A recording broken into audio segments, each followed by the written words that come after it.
தொகுப்பாளர், mimicry artist, நடிகர் என பல முகங்கள் கொண்டவர் தான் ஆதவன். ஆதித்யா நகைச்சுவை சேனல் தொடங்கப்பட்ட போது அதுல தொகுப்பாளரா வந்து பிரபலமான தொடங்கியிருக்கிறாங்க.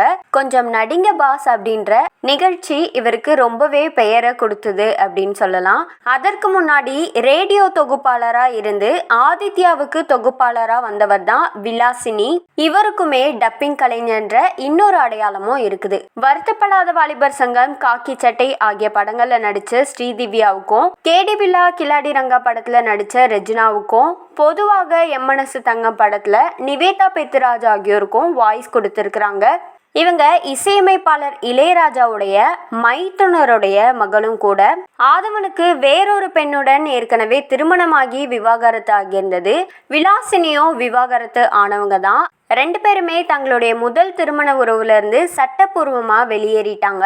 இந்த சூழல்ல ஒரே துறையில இருப்பதால கலை நிகழ்ச்சிகளின் போது அடிக்கடி ஒருத்தர் சந்திக்க வாய்ப்பு கிடைக்க, அதனுடைய தொடர்ச்சியா ரெண்டு பேருக்கும் இடையே ஒரு புரிதல் உண்டாகி அது திருமண வாழ்க்கையில வந்து சேர்ந்திருக்குது. நடிகை விலாசினி பாண்டியன் ஸ்டோர் 2ல குழலின்ற கேரக்டர்ல பிரபலமா பண்ணிட்டு இருக்காங்க. அது மட்டும் இல்லாம வாகை சுரவான்ற புது சீரியல்ல கமிட் ஆகியிருக்கிறாங்க.